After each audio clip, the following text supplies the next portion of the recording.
그리스도인들을 호모 비아토르라고 부릅니다. 비아토르라는 말은 나그네, 여행자라는 말이고 영적으로 말하면 순례자라는 의미입니다. 순례자는 계속해서 어디를 향해 나아가는 사람들을 말하죠. 그렇다면 어디를 향해 나아가는 사람이란 말입니까? 우리는 하나님 나라를 향해 나아가는 사람들입니다. 하나님께서 이스라엘을 애굽에서 나오게 하셨죠.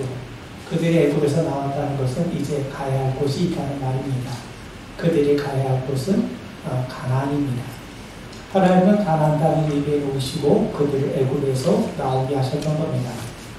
그런데 그들이 가나안 땅에 도달하기 위해 반드시 거쳐야 할 곳이 광야입니다.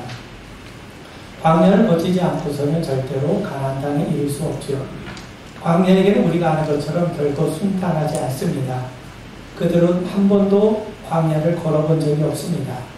그것도 수많은 사람들이 무리를 지어 걷는 일은 결코 쉽지 않습니다. 그러면서 그들은 가나안 땅에 대한 소망으로 광야의 길을 묵묵히 걸어갑니다. 여러분, 연일 폭염으로 날씨가 지속되고 있지 않습니까? 이런 날씨가 며칠만 지속돼도 우리는 참 지치는데 광야는 그런 날씨가 1년 내내 지속되는 곳입니다. 먹을 것, 마실 것을 찾기가 수월치 않죠. 독서와 전갈이 도처에 우글거립니다. 그들은 하나님의 놀라운 이적으로 홍해를 평지를 걷듯이 건너지 않았습니까? 그 사건이 얼마나 놀라운지 그들은 모세를 필두로 하나님께 찬양을 돌렸어요. 그런데 그런 엄청난 은혜를 경험했음에도 불구하고 불과 사흘밖에 지나지 않았는데 수르 광야에서 물이 없다고 불평하고 원망하지 않았습니까? 광야는 그런 곳입니다. 아무리 가나안 땅이 좋다 하더라도 그런 광야의 길을 40년이나 걷는다고 생각해 보세요. 아무리 큰 은혜를 누리고 소망이 있어도 지금 내가 겪고 있는 작은 고통 앞에 절망하는 것이 바로 우리들의 모습 아닙니까? 그럼에도 하나님은 광야를 걷는 이스라엘 백성들에게 친히 하나님이 되어주시겠다고 약속하십니다. 그들은 광야에서 하나님이 바로 우리의 하나님, 나의 하나님이 되어주심을 경험하게 됩니다. 배고플 때 만나를 주셨고 목이 마를 땐 반석에서 샘물이 흘러 넘치게 하셨습니다. 입맛이 없을 땐 메추라기를 보내주셨고 전쟁에서도 이기게 하지 않으셨습니까? 광야의 길을 걷는 동안 발이 부르트지 않게 하셨고 또 옷이 헤어지지 않게도 하십니다. 광야길이 초행길임에도 불구하고 하나님은 40년 동안 구름기둥 불기둥으로 그들을 인도해 주셨습니다. 광야 생활이 힘든 것은 분명하지만 그 광야에서 그들은 하나님의 살아계심과 은혜를 체험하게 됩니다. 하나님이 바로 우리의 하나님이심을 구체적으로 누리게 되었던 거죠. 그런 과정을 통해 그들은 하나님을 조금씩 알아가기 시작합니다. 불평했던 자들이 이제 하나님을 인정하고 순종하는 자로 변화되기 시작했던 겁니다. 하나님을 알아감으로 광야를 걷는 의미를 그들이 점차 깨달아갔던 것이죠. 여러분, 우리도 마찬가지입니다. 이스라엘 백성들이 약속의 땅, 가나안 땅을 향해 순례길을 걷는 순례자였다면 우리 그리스도인은 영원한 땅, 진정한 본향의 천국을 향해 나아가는 순례자입니다. 바울의 말처럼 우리의 시민권은 하늘에 있습니다. 무엇보다도 그곳은 예수님께서 우리를 위해 예비해 놓으신 거처가 있기 때문에 그렇습니다. 그렇다고 우리는 그저 하늘만 바라보며 사는 자가 아닙니다. 예수님이 승천하셨을 때 그 모습을 바라본 이 제자들은 멀뚱히 하늘만 쳐다보고 있었죠. 그때 천사들이 제자들에게 말씀합니다. 어찌하여 서서 하늘을 쳐다보느냐? 너희 가운데서 하늘로 올려주신 이 예수는 하늘로 가심을 본 그대로 오시리라는 겁니다. 그러니 예수님 다시 오시니 하늘만 쳐다보며 살지 말라는 거죠. 우리가 서 있는 삶의 현실을 절대로 망각하지 말라는 겁니다. 예수님은 다시 오십니다. 그러니 그때까지 하늘에 대한 소망을 간직하고 이 세상에서 그리스도인답게 복음을 실천하며 살아가라는 겁니다. 오늘 우리가 읽은 이 본문의 말씀에 따르면 하나님께서 광야를 걷는 이스라엘 백성들, 가나안 땅을 향해 순례를 떠난 이 사람들을 준비시키는 장면이 나옵니다. 이제 민수기에 보면 본격적으로 이스라엘 백성들이 이제 광야를 걸어서 가나안 땅으로 이르는 일련의 과정이 기록되어 있는데 먼저 하나님은 모세에게 사람들을 계수하라는 겁니다. 남자들의 수를 세어보라는 겁니다. 남자들 가운데서 20세 이상의 남자들을 세어보라는 겁니다. 20세 이상의 남자들 가운데 싸움에 나갈 만한 자들을 세워보라는 겁니다. 왜 그렇습니까? 왜 20세 이상의 남자들, 그것도 싸움을 할 수 있는 남자들을 세워보라고 말씀하신 겁니까? 광야를 걷는 일이 가나안을 향해 가는 순례의 길이 결코 만만치 않기 때문에 그렇습니다. 하나님이 약속하신 땅을 향해 가는 그들을 방해하고 회방하는 세력들이 있기 때문에 그렇죠. 때로 그들과 싸워야 되지 않겠습니까? 그래서 하나님은 남자들 가운데 특히 20세 이상으로 전쟁을 치를 수 있는 자들을 세워보라, 계수하라고 말씀하셨던 겁니다. 자, 그렇다면 전쟁을 할 수 있는 20세 이상의 남자들만 가나안 땅에 나아갈 수 있다는 말입니까? 그렇지 않아요. 남녀노소를 포함해 출애굽한 모든 사람들이 사실 가나안 땅을 향해 나아가는 순례자입니다. 그들 중에는 여자들도 있을 것이고 아이들, 노인들도 있을 겁니다. 그들은 비록 전쟁에 직접 나가 싸우진 않더라도 20세 이상의 남자들이 싸울 수 있도록 도와줄 수는 있습니다.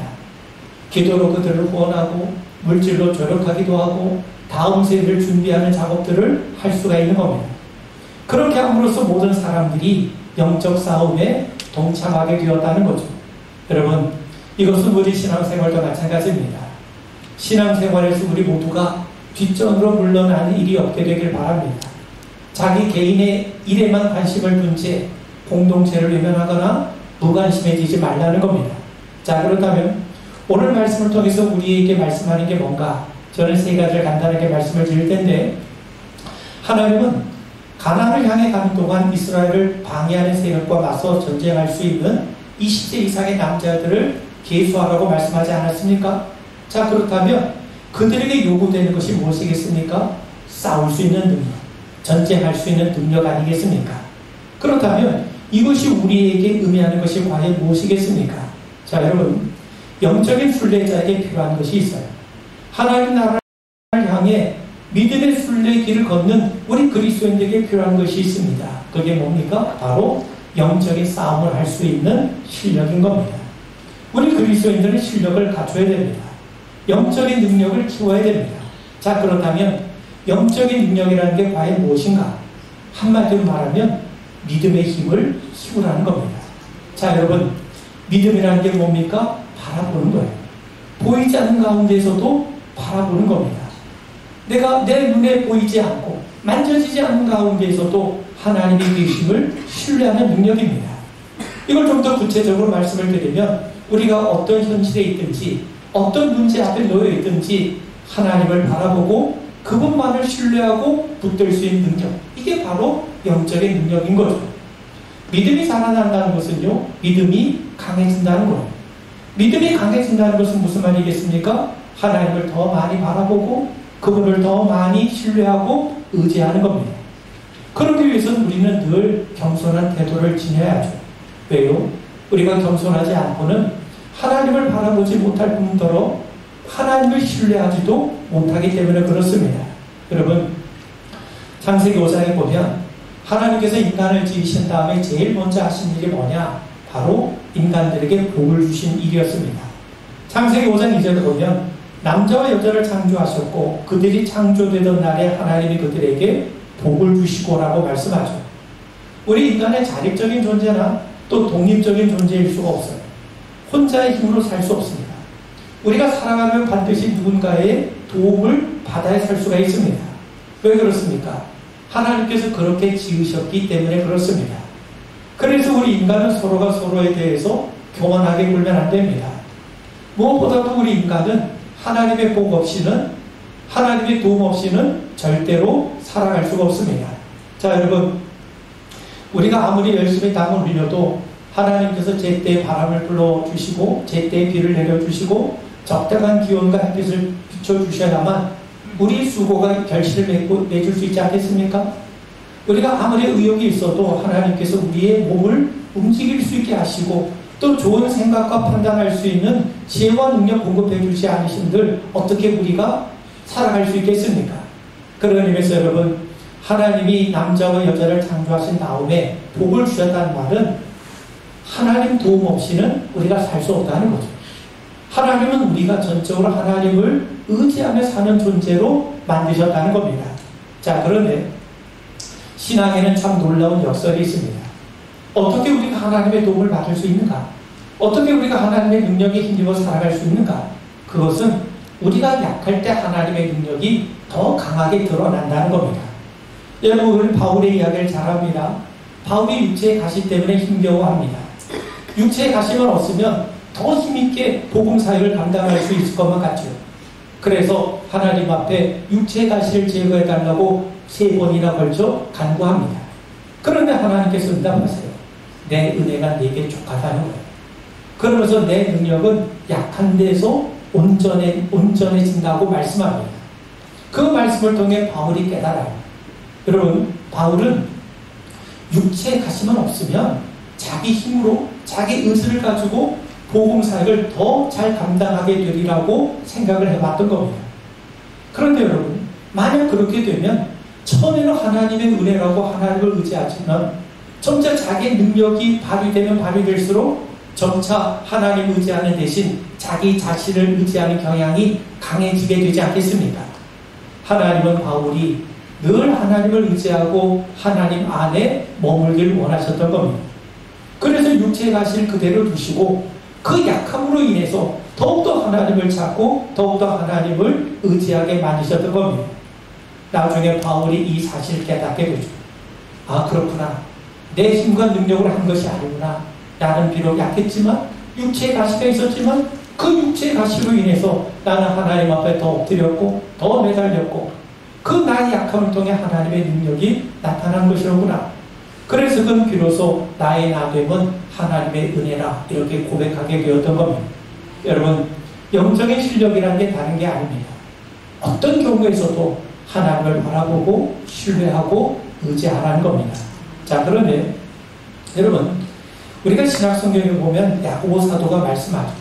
야고보 사도가 야고보서 1장 6절에 뭐라고 우리에게 말씀하냐면 너희 중에 누구든지 지혜가 부족하거든 모든 사람에게 후히 두시고 꾸짖지 아니하신 하나님께 구하라. 그리하면 주시리라. 하나님께 지혜를 구하라. 그럼 하나님이 주신다고 말씀하세요. 자, 그런데 여러분, 여기서 말씀하는 지혜는 과연 무엇일까? 우리가 믿음으로 산다고 하면서도 우리가 하나님을 의지하며 산다고 하면서도 우리가 여러 문제들 앞에 당황하는 경우가 얼마나 많이 있습니까? 우리가 어려운 문제가 우리 안에 다가오면, 우리에게 다가오면 왜 이런 일이 생겼는지, 도대체 어떻게 행동해야 되는지 막막할 때가 있어요. 또한 우리가 억울한 일을 당하고 어려운 일을 겪게 되면 억울한 마음이 들 때도 있지 않습니까? 화가 날 때도 있고 불안해 쫓길 때도 얼마나 많습니까? 그럴 때 야고보는 하나님 앞에 지혜를 구하라고 우리에게 권면하는 겁니다. 그리고 하나님 앞에 지혜를 구할 때 조금 더 의심하지 말고 구하라는 겁니다. 자, 그렇다면 야고보가 구하라고 하는 지혜는 과연 무엇입니까? 그거는요, 하나님의 선하심을 아는 겁니다. 여러분, 하나님의 선하심을 알라는 거예요. 의심하지 말라고 하는 것은 우리가 어떤 상황에 놓이든 절대로 하나님의 선하심을 의심해서는 안 된다는 겁니다. 여러분, 생각해 보세요. 우리가 고난 중에 처해 있을 때, 어려움 가운데 처해 있을 때 하나님의 선하심을 놓치면, 하나님의 선하심을 의심하기 시작하면 정말 견딜 수가 없어요. 우리가 하나님의 선하심을 붙들지 못하고 그저 어려운 현실에만 주목하게 되면 모든 게 혼란스러워서 견디기가 벅찹니다. 그래서 야고보 사도는 하나님께 지혜를 구하라고 권면하는 거예요. 하나님 앞에 구하는 지혜가 다른 게 아닙니다. 얼마나 세상을 약삭빠르게 잘 살아가는 처세를 구하라, 그런 의미가 아니라 그 가운데서도 하나님의 선하심을 잊지 않고 기억하라는 거죠. 여러분, 지혜를 구한다는 것은요, 우리가 누군가에게 뭔가를 구한다는 것은요, 우리의 약함을 인정하라는 말입니다. 그리고 하나님 앞에 지혜를 구한다는 것은요, 이 고난에도, 이 어려운 현실 속에서도 하나님의 뜻이 있음을 신뢰하라는 겁니다. 그리고 하나님은 범사의 모든 일을 합력하여 선을 이루신다는 사실을 잊지 않고 기억하라는 겁니다. 자, 여러분, 우리가 하나님 앞에 지혜를 구할 때, 하나님의 선하심을 구할 때 우리가 의심하지 말아야 될 것은 하나님께서 우리의 기도를, 우리의 간구를 들으신다는 사실입니다. 여전히 하나님께서 우리를 사랑하고 계시다는 확신입니다. 여러분, 하나님은 우리의 기도를 들으세요? 하나님께서 우리를 사랑하세요? 하나님께서 선하신 뜻 가운데 역사하십니다. 이 확신이 흔들리게 되면 사실 우리는 설 자리가 없어지게 됩니다. 천국을 향한 순례길을 걷기는커녕 우리가 주저앉게 되고 다시 일어설 수 있는 근거조차 사라지게 됩니다. 여러분, 하나님은 우리 아버지가 되시고 구하는 자에게 좋은 것을 주시는 아버지가 되십니다. 우리가 하나님의 자녀라는 사실을 절대로 잊지 마셔야 됩니다. 하나님이 우리의 기도를 들으실 뿐만 아니라 어떤 경우에서든지 하나님의 선하심 가운데 우리를 응답해 주신다는 사실을 잊지 말아야 돼요. 그래야 광야 같은 세상에서 우리가 천국을 향한 여정을 우리가 힘있게 걸어갈 수 있는 것 아닙니까? 성도 여러분, 350년의 역사를 지닌 유럽 최고의 발레단, 이 파리 오페라 발레단 단원들의 실력은 가히 세계 최고입니다. 그런데 그 발레 단원들도 실력에 따라 5등급으로 구분이 된다는 겁니다. 맨 아래 까테리유, 거리페, 쉬제, 프로메네 당쉐르, 그러면서 최고의 발레 무용수를 에뚜알이라고 부릅니다. 에뚜알은 프랑스어로 하늘의 별이라는 뜻입니다. 자, 여러분, 세계 최고의 발레 단원이 됐다는 것도 엄청난 일인데, 그 중에 그 150명의 발레 단원 가운데 15명밖에 되지 않는 최고의 무용수 에뚜알에 오르기까지 얼마나 많은 좌절을 겪어야 했으며 그 좌절을 극복하기 위해서 얼마나 훈련을 반복했겠습니까? 여러분, 하나님은 싸움에 나갈 만한 자를 뽑으라고 하세요. 그런데 이 말씀은요, 절대로 나이에 해당되는 말씀이 아닙니다. 이것을 오늘 우리에게 적용을 한다면 나이와 상관없이 어떤 경우에서도 하나님을 신뢰하는 사람, 육체의 나이가 들어서 노화되는 것보다 영적인 노화를 더 두려워하며 자신을 살피며 하나님을 신뢰하기 위해서 애쓰고 노력하는 사람, 이런 사람이 영적인 에뚜알이고 이런 사람을 통해 하나님의 역사가 펼쳐져 간다는 사실을 분명하게 믿게 되길 바랍니다. 그런 의미에서 하나님께서 가나안 땅을 향해 순례길을 떠는 백성들에게 먼저 남자들, 그 중에서도 20세 이상의 남자들, 그 중에서도 전쟁에 나가 싸울 만한 사람을 하나님이 부르셨다는 것은 결국 무엇을 의미하겠습니까? 그런 사람들이 나가서 싸울 수 있는 거죠. 영적인 순례길을 떠날 때 어찌 우리가 편하게 걸을 수 있겠습니까? 우리 믿음의 길도 마찬가지입니다. 그런 차원에서 우리 모두가 영적인 싸움을 싸울 수 있는, 그런 어떤 경우에서든지 하나님을 신뢰할 수 있는 그 믿음의 실력자로 자라나는 역사가 있기를 주의 이름으로 축원을 드립니다. 자, 여러분, 순례자는 가다 멈추기를 반복해요. 늘 가는 것이 아닙니다. 내가 가고 싶어도 구름 기둥이 멈추면 멈추는 것이고, 내가 멈추고 싶어도 불 기둥이 움직이면 가야 되는 거예요. 여러분, 이것이 그리스도의 모습 아니겠습니까? 그런데 하나님은 행실을 멈출 때 이스라엘 12지파가 어떻게 진을 쳐야 되는지에 대해서 분명하게 말씀합니다. 우리가 읽지는 않았지만 민수기 2장에 보면 하나님은 그들이 진을 칠 때 반드시 성막을 중심으로 동서남북으로 진을 치라고 말씀하세요. 성막을 중심으로 그 동쪽에는 유다지파, 이사갈지파, 스불론지파가 진을 치는 거예요. 또 성막을 중심으로 서쪽에는 에브라임지파, 므낫세지파, 베냐민지파가 진을 칩니다. 또 성막을 중심으로 남쪽에는 루벤지파, 시몬지파, 갓지파가 진을 치죠. 그리고 성막을 중심으로 북쪽에는 단지파, 아셀지파, 납달리지파가 진을 치게 됩니다. 여기서 중요한 거는요, 이스라엘 각 지파들이 진을 칠 때, 동서남북으로 진을 칠 때 그 중앙에 반드시 성막을 두라는 겁니다. 성막을 중심으로 동서남북의 각각 지파들이 진을 치도록 하나님이 명령하십니다. 자, 여러분, 성막에는요, 하나님의 임재를 상징하는 언약궤를 둡니다. 하나님은 친히 언약궤 위에 임재하시겠다고 말씀하시지 않았습니까? 그런 의미에서 여러분, 성막의 언약궤는요, 하나님이 임재하시는 자리입니다. 그리고 그 언약궤, 그 법궤 안에는요, 세 가지 물품이 들어있는데, 십계명이 적힌 두 돌판이 들어있고 만나가 담긴 항아리가 들어있고 또 아론의 쌍난 지팡이가 담겨 있습니다. 자, 그렇다면 이 법궤 언약궤에 들려있는 것은 과연 무엇을 의미하겠습니까? 십계명은요, 하나님께서 두 돌판에 친히 이스라엘 백성들에게 적어주신 말씀이 기록되어 있죠. 그런 의미에서 두 돌판은 하나님의 말씀을 상징합니다. 또 만나가 담긴 항아리는요, 이스라엘 백성들이 배고픔에 처할 때 하나님께서 어떻게 하셨습니까? 만나를 허락하셔서 그들의 생명을 보호하시고 지켜주셨어요. 그런 의미에서 만나를 담은 항아리는 하나님의 돌보심을 나타냅니다. 아론의 쌍난 지팡이는요, 고라의 무리들이 반역할 때 하나님은 아론의 지팡이에 싹이 나게 하심으로 모세와 아론의 권위를 살려주셨죠. 그래서 그들이 이스라엘 백성들을 하나님 뜻에 따라 바르게 인도하고 치리할 수 있게 하셨습니다. 그런 의미에서 아론의 쌍난 지팡이는 하나님의 권위, 하나님의 인도하심을 우리에게 말해줍니다. 그런 의미에서 성막은요, 하나님의 임재와 그분의 돌보심과 그분의 보호하심과 그분의 권위와 그분의 인도하심을 우리에게 나타내줍니다. 자, 여러분, 하나님은 이스라엘이 진을 칠 때 성막을 중심에 두게 하심으로 하나님만이 우리의 삶의 중심이 되셔야 함을 우리의 마음속에 새기도록 하신 겁니다. 광야는 무슨 일이 일어날지 알 수 없는 것이죠. 내일을 예측할 수 있는 것이 아닙니다. 여러분, 우리가 사는 세상도 그렇지 않습니까? 우리가 사는 세상은 마치 지뢰가 매설된 곳을 걷는 것과 같습니다. 언제 어디서 무슨 일이 일어날지 누가 장담할 수 있겠습니까? 예상치 못한 풍랑이 불쑥 나타나는 길을 우리는 걷고 있는 겁니다. 그럴 때마다 우리가 바라봐야 될 대상이 누구라는 겁니까? 하나님이라는 거예요. 자, 여러분, 에덴 동산 잘 아시죠?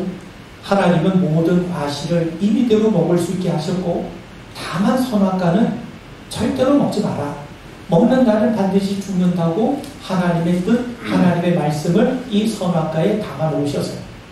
그를 위해서 선악과는요, 뜻이 있는 열매, 의미가 담겨있는 열매입니다.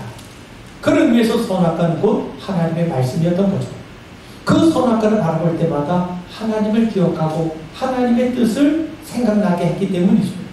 자, 그런데 하나님은 이 선악을 알게 하는 나무를 어디 세워놓으셨냐면 동산 중앙에 세워놓으셨습니다. 왜 동산 중앙에 세워놓으셨겠습니까?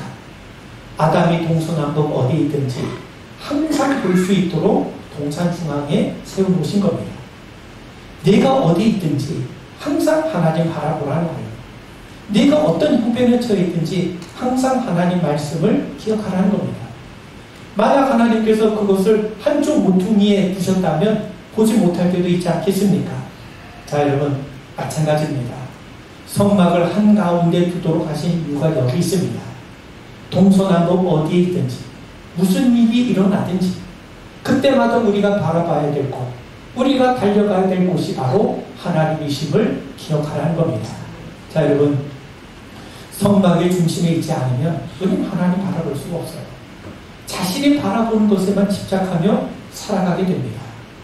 여러분, 이스라엘 백성들이 하나님이 우리 가운데 계시고 하나님 중심으로 있었으면 어떤 문제가 와도 능히 이겨나갈 수 있었을 텐데 앞에 문제만 생기면 하나님 바라보지 못하고 그만 그 현실 앞에 주저앉고 좌절하고 낙담한 것을 얼마나 많이 보게 됩니까? 그러나 성막을 중심에 모시면 우리는 어떤 경우에서든지 하나님을 바라보고 하나님께로 달려갈 수 있게 됩니다. 천국을 향해 순례길을 걷는 그리스도인들은 항상 하나님 중심을 기억하고 하나님 중심의 삶을 마음에 새기며 온몸으로 익혀 나가야 됩니다. 무슨 일이 있어도 항상 주님만을 붙들겠다는 믿음이 우리 뱃속까지 깊이 새겨져 있어야 됩니다. 여러분, 찰스 템플턴이라는 분이 있는데 그런 빌리그램 목사님의 친구요 동역자였습니다. 사람들은 그가 빌리를 능가할 사역자로 기대하고 있었어요.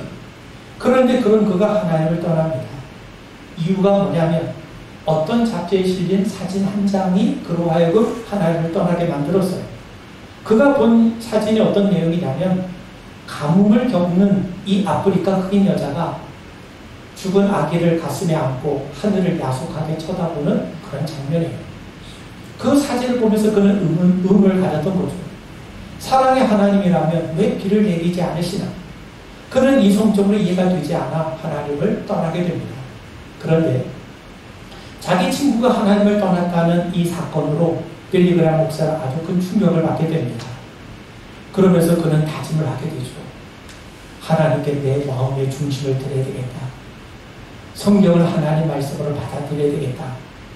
비록 의심과 갈등이 일어날 때 있지만 그러나 그것보다 믿음을 맨 앞자리에 둬야 되겠다. 하나님 사랑과 말씀의 진실성을 내가 믿어야 되겠다. 하나님을 중심으로 믿음의 길을 가야 되겠다. 여러분, 마음의 중심에 무엇을 두느냐에 따라 인생이 달라집니다. 여러분 생각해 보세요. 사람은요, 내 중심에 있는 것을 먼저 바라보게 되어 있습니다. 내 중심에 돈이 있으면요, 어떤 문제가 생길 때 제일 먼저 돈을 찾게 됩니다. 내 중심에 있는 것을 나는 바라보며 따라가게 되어 있어요. 그런 의미에서 누구를 바라보느냐, 하나님 바라보느냐, 세상 바라보느냐, 이게 중요한데 하나님은 우리의 중심에 계시니까 우리가 늘 어떤 경우에서든지 하나님을 바라보게 되는 겁니다. 여러분, 광야를 걷다 보면, 인생을 살아가다 보면, 천국을 향한 순례길을 걷다 보면 이해되지 않는 일들, 원치 않는 일들, 감당하기 벅찬 일들 숱하게 마주하게 되지 않겠습니까? 우리의 생각과 경험으로 믿음의 길을 걷는 게 아닙니다. 하나님의 도움이 절실하죠. 그래서 하나님을 중심에 모시라는 겁니다. 그래야 우리를 방해하는 세력을 이기고 믿음의 승리를 거둘 수 있지 않겠습니까? 여러분, 순례자는 어디에 있든지, 동서남북 어디에 있든지 중심을 바라보는 자입니다. 하나님을 바라보고 신뢰하는 자입니다. 그럴 때 비로소 우리는 세상에 흔들리지 않고 사람의 말에 흔들리지 않고 주님과 함께 끝까지 믿음의 길을 걷게 되는 겁니다. 마지막으로요, 하나님은 이스라엘의 진을 칠 때뿐만 아니라 이동할 때도 어떻게 해야 되는지 말씀하세요. 민수기 2장에 보면 이스라엘의 행진할 때 유다 지파, 이사갈 지파, 스불론 지파가 먼저 앞장을 서고 그러면서 행진하는 순서를 하나님께서 가르쳐 주시는데, 그런데 중요한 것은 뭐냐면 그들이 멈출 때에는, 멈춰서 진을 칠 때에는 반드시 그 중심에 하나님의 성막을 두라고 했는데, 그들이 행진할 때에는요, 이스라엘 12지파가 움직일 때 제일 앞에 하나님의 법궤를 두라는 거예요. 하나님의 법궤를 제일 앞에 두고 선두에 두고 그 법궤가 가는 길을 따라가라는 겁니다. 자, 여러분, 이 모습은요, 우리 그리스도인들의 참된 신앙의 모습을 보여줍니다. 이스라엘의 법궤를 맨 앞에 선두에 두고 따라가는 것처럼 우리 그리스도인들은요, 자신이 아니라 모든 일에 항상 주님을 앞세우고 그분이 이끄시는 대로 따라가는 사람들입니다. 여러분, 이스라엘이 여리고를 정복할 때 생각해 보세요. 그들의 법궤를 앞세우고 법궤 뒤를 따라 여리고성을 돌지 않았습니까? 그런 모습을 보고 여리고 사람들이 아마 비웃었을 겁니다. 이스라엘 백성들도 자기들의 모습이 한심스럽게 느껴졌을 겁니다. 아니, 이렇게 무척대고 돈다고 성이 무너지나? 성을 정복하려면 작전을 세워야 되는데 그저 성만 뱅글뱅글 도는 게 얼마나 한심스럽게 보였겠습니까? 그런데 그들이 성을 도는 것을 마쳤을 때 여리고가 무너졌어요. 그들이 한 일이라고 해봐야 함성을 외치는 게 전부였습니다. 그렇다면 여리고는 어떻게 무너졌습니까? 하나님이 무너뜨리신 겁니다. 이걸 통해서 하나님이 우리에게 말씀하신 게 무엇이겠습니까? 하나님 믿고 하나님을 앞세우라는 거죠. 자, 여러분, 모압과 암몬의 연합군이 유다를 쳐들어올 때 여호사밧이 하나님 앞에 간구합니다. 그래서 하나님이 선지자 야하시를 통해 응답하세요. 적들을 두려워하지 마라. 이 전쟁은 너에게 속한 것이 아니라 하나님께 속한 거다. 너희는 대열을 이루고 너희와 함께한 하나님이 구원하는 것을 바라보라. 그래서 여호사밧은 백성들에게 외칩니다. 이제 우리 하나님을 신뢰합시다. 그래야만 우리가 견고하게 설 겁니다. 하나님의 선지자들의 말씀을 신뢰합시다. 그래야만 우리가 형통할 겁니다. 그래서 왕은 찬양대를 분대 앞에서 행진하게 해. 분대보다 찬양대를 앞세웠다는 겁니다. 결국 그것은 뭘 의미하겠습니까? 하나님의 말씀을 믿고 하나님을 신뢰하고 그걸 앞세우는 믿음의 표현이었던 거죠. 하나님께서 놀랍게 응답하셨습니다. 여러분, 19세기 유럽에서 여인들의 손톱을 길게 하고 또 모자를 쓰는 것은 귀족 여인들에게만 허락된 아주 특권이었습니다. 그들은 자신의 신분이 귀족임을 나타내고 한층 멋을 드러내기 위해서 아주 챙이 긴 모자를 썼던 거죠. 반면 경건한 유대인들도 모자를 썼는데 유대인이 쓰던 모자를 키파라고 그럽니다. 근데 그들이 모자를 쓰는 이유는 모자를 쓰므로 늘 하나님을 모시고 산다. 우리 늘 하나님의 임재 앞에 서 있다. 늘 하나님 앞에 겸손하게 산다는 의미로 그들은 모자를 쓰고 다녔습니다. 그런 의미에서 귀족 여인에게 모자는 자기 신분을 과시하고 자기 멋을 드러내는 도구라면 유대인에게 모자는 하나님 앞에 겸손함을 나타내는 고백의 도구입니다. 귀족 여인들의 모자는 챙이 길면 길수록 그의 신분의 탁월함을 드러내지만 그러나 유대인이 쓰는 모자에는 챙이 없어요. 자, 그런데 이런 말이 있습니다. 자신의 머리보다 큰 모자를 쓰면 그 챙 때문에 눈이 가려져서 앞을 볼 수 없다는 거죠. 모자가 크면 클수록 챙이 길면 길수록 두 눈을 가린다는 겁니다. 앞을 볼 수 없다는 겁니다. 그래서 실수하거나 넘어지기 쉽다는 거죠. 자, 여러분, 이스라엘이 자기를 앞세울 때 항상 넘어졌어요. 우리도 예외가 아닙니다. 하나님보다 내가 앞서면, 하나님 능력보다 내 능력이 앞서면, 하나님 말씀보다 내 생각이 앞설수록 절대로 우리는 믿음의 길을 걸을 수 없습니다. 믿음의 능력이라는 게 뭐라고 했습니까? 하나님 바라보는 거죠. 그분을 의지하는 거죠. 그분을 신뢰하고 의지하려면 항상 하나님이 나보다 앞서셔야 됩니다. 우리는 예수님을 주인으로 여기면서 그분을 따라가는 사람들이지 그분을 종처럼 부리는 그런 자가 아니라는 겁니다. 그런 의미에서 여러분, 우리 그리스도인들은 언제나 하나님을 앞세우고 그분이 인도하시는 삶을 평생토록 따라가는 겁니다. 그러기 위해서 예수님의 말씀처럼 늘 자기를 부인하고 십자가를 지는 훈련이 필요한 겁니다. 성도 여러분, 우리는 입으로는 예수님의 인도하심을 구하면서도 주님을 따르겠다고 다짐하면서도 자꾸만 내가 앞설 때가 얼마나 많습니까? 기도할 때도 내가 원하는 대로 응답해 주시고 내 생각대로 하나님이 따라와 주시길 바랄 때가 얼마나 많습니까? 그러나에도 불구하고 우리는 철저하게 하나님을 앞세우셔야 됩니다. 순례자는 자신의 뜻대로 길을 가는 자가 아닙니다. 우리가 길을 가는 데에도 질서가 있고 방법이 있어요. 언제나 하나님의 앞서시고 우리는 뒤따라가는 겁니다. 그 길이 힘들더라도 따라가야 됩니다. 왜 그렇습니까? 우리는 주님께서 핏값으로 사신 몸입니다. 또 주님께서 우리를 위해서 영원히 구할 초소를 예비해 놓으셨습니다. 그리고 그 길을 가는 동안 우리 주님은 늘 성령으로 우리와 동행하십니다. 그런 의미에서 주님과 함께 주님을 앞세우며 우리 믿음의 길을 더 잘 걸어가는 우리 모두가 되기를 바랍니다. 그리고 기도합니다. 우리가 주님을 온전히 잘 따라가는 우리 믿음의 자녀들, 성도들 되게 하여 주옵소서. 주님이 함께 하심을 믿습니다. 주님이 우리의 길을 복되게 하심을 믿습니다. 그저 잘 따르고 믿음의 경주를 잘 감당해 나가는 우리 모든 성도들 되게 하옵소서. 예수님 이름 받들어 간절히 기도하옵나이다. 아멘.